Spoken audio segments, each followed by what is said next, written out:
He invited me to a barbecue that didn't exist, then tried to trap me in his house.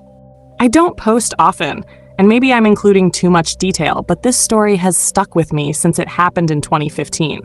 I was around 21 and had recently moved to a new city. I was fresh out of a bad relationship, not in the best mental state, and didn't really know many people except my ex and his friends.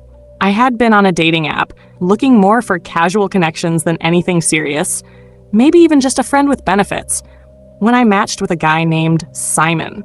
Simon was about 25, according to his profile. We talked on and off for a few days.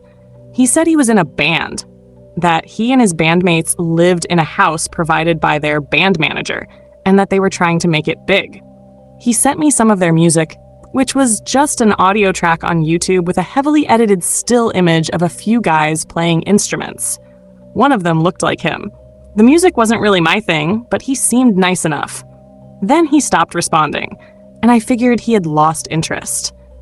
A few days later, while I was at work, he suddenly messaged me again. He apologized for being busy and invited me to a barbecue with his friends.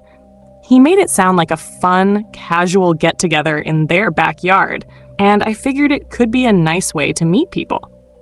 I had my doubts. His story about a band manager seemed far-fetched, and their YouTube video barely had any views. But I was bored, and I convinced myself it was worth a shot. I checked the neighborhood he mentioned on a map, and it seemed like a quiet suburban area with lots of families. That made me feel a little safer. I told him I wasn't comfortable going inside since I didn't know him well, and he reassured me that wouldn't be necessary. That made me feel better. After work, I didn't drink anything, so I wouldn't need to use the bathroom while I was there, then took the train to his neighborhood. When I arrived at around 5:30, he wasn't there. He texted me saying he was running late and told me to start walking toward his street.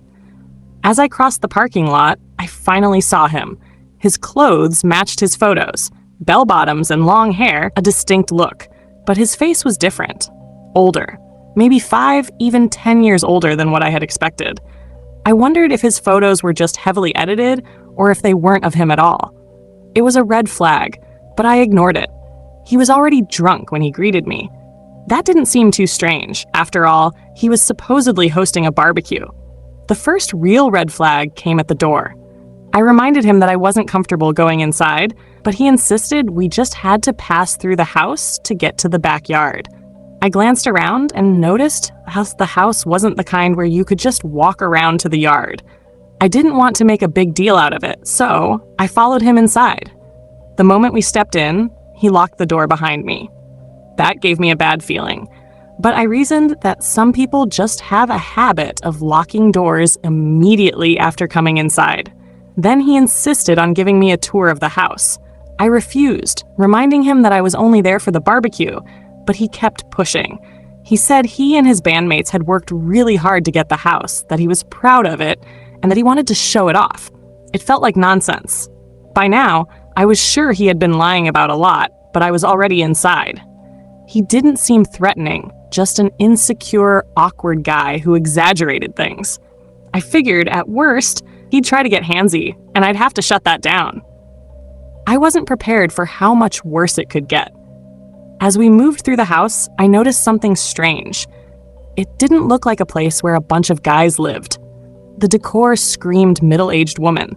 There were ceramic decorations, old floral-patterned furniture, and lace doilies. Maybe it was his mom's house, and he didn't want to admit it. Another red flag. He led me through the kitchen, and I glanced out the window. The backyard was completely empty. No grill, no food, no chairs, no sign of any sort of gathering. I asked him where everyone was.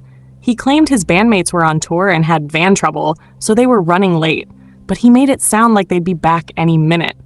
I asked why he wasn't on tour with them. His response didn't make any sense. That was the moment I ran out of excuses. This guy was a liar, and I needed to leave. I decided that as soon as we stepped outside, I'd make an excuse and go home. But before we could, he said he wanted to show me the basement.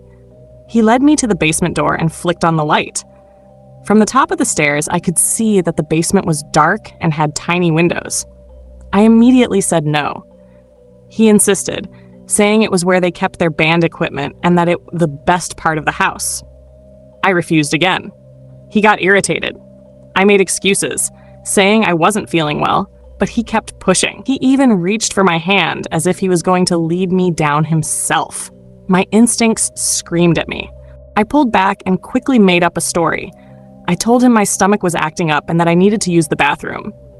He hesitated, then pointed to a door down the hall. I stepped inside, locked the door, and took a deep breath. My hands were shaking. I felt like I was in real danger. I pulled out my phone and texted my friend my location, telling her to call me in 5 minutes with an emergency. Then I flushed the toilet, washed my hands, and stepped out. Simon was waiting right outside the door. He smiled and said, "Feeling better?" I forced a smile and nodded.